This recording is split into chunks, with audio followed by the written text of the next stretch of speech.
साथियों नमस्कार। आज मैं आपसे किसी किताबी या औपचारिक विषय पर बात करने नहीं आया हूँ, बल्कि आज सीधे दिल से बात करेंगे। सबसे पहले खुद से एक सवाल पूछिए, मुझे नहीं पता कि अभी किसके पास कितना टाइम बचा हुआ है। साल भर आपने क्या किया है और अभी आप कितने पानी में है, ये बात आपसे बेहतर कोई नहीं जानता।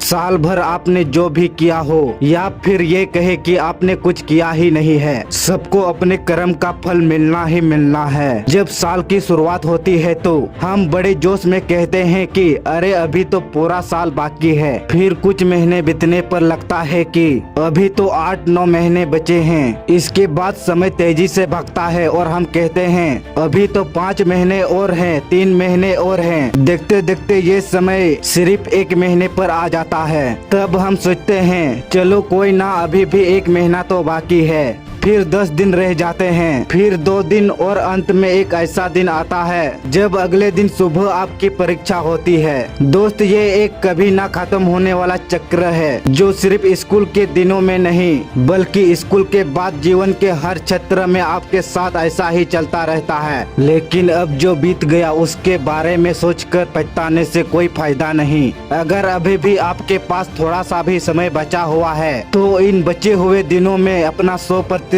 झोंक दीजिए। मैंने अपने जीवन में एक बात बहुत गहराई से ऑब्जर्व की है कि अगर परीक्षा में केवल 10 दिन भी बचे हैं तो और उन दिनों के बीच में यदि कुछ छुट्टियां मिल जाए तो कोई भी विद्यार्थी यदि मन लगाकर उन दिनों में भी पढ़ ले तो वो बहुत शानदार प्रदर्शन कर सकता है। बस शर्त वो उन बचे हुए दिनों में अपना पूरा फोकस और 100% दे। हो सकता है कि आप भाग्यशाली हो और आपकी परीक्षा में अभी भी पर्याप्त समय बचा हो, इसलिए इस बचे हुए समय को साधारण मत समझिए। इस समय को भगवान श्री राम जी के जीवन से सीख कर बिताइए। इसका मतलब क्या है, जरा सोचिए। जिस तरह श्री राम जी ने 14 वर्ष का वनवास काटा था, उन्हीं की तरह जिंदगी जीनी होगी। भगवान राम ने वनवास के दौरान राजपाट, सारी खाना और अपने सारे सुख और आराम को त्याग दी थी। आपको भी बस कुछ ही दिनों के लिए अपने इन सभी सुख को त्याग करना होगा। अपने इस कष्ट जोन से बाहर निकल लीजिए।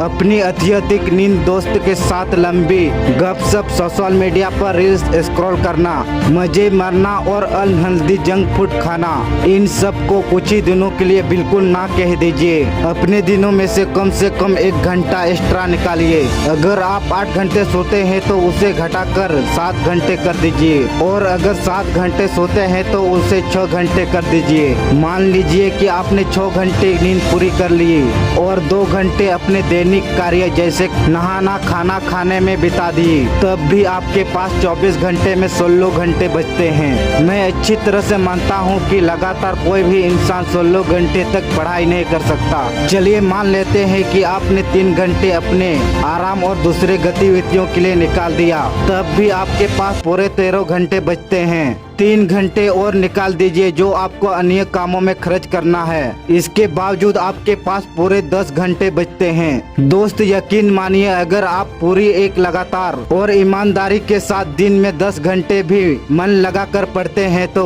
वो आपकी सफलता के लिए बहुत ज्यादा है। आप में से कई लोग सोचते हैं कि मेरे पास तो समय ही नहीं बचा है, अब पढ़कर क्या ही कर लेंगे। ये सब सिर्फ और सिर्फ आपके मन के बहाने हैं। थोड़ा गहराई से सोचिए, आपके पास टाइम ही टाइम है। अगर आप अपने मोबाइल फोन का स्क्रीन टाइम उठाकर देखें और उसे अपनी बुक रीडिंग और टाइम में बदल दे तो परीक्षा में फोड़ कर रख सकते हैं। याद रखिए, मेरा मोटिवेशनल आपको केवल सुरक्षित लिख दे सकता है, लेकिन इस सफर को निरंतर आगे बढ़ाने के लिए आपको केवल और केवल सेल्फ डिसिप्लिन, आत्म अनुशासन की जरूरत पड़ेगी। आने वाले कुछ दिनों तक आपके दिमाग पर बहुत भारी दबाव और एफर्ट पड़ेगा। उस मानसिक दबाव को सहन करने के लिए एक जबरदस्त अनुशासन की अवस्था पड़ेगी। बार बार आपका मन कहेगा कि इस किताब को बंद कर दे, बार बार आपके हाथ फोन की तरफ बढ़ेंगे। मन कहेगा कि कुछ ऐसा किया जाए जिससे तुरंत माइंड को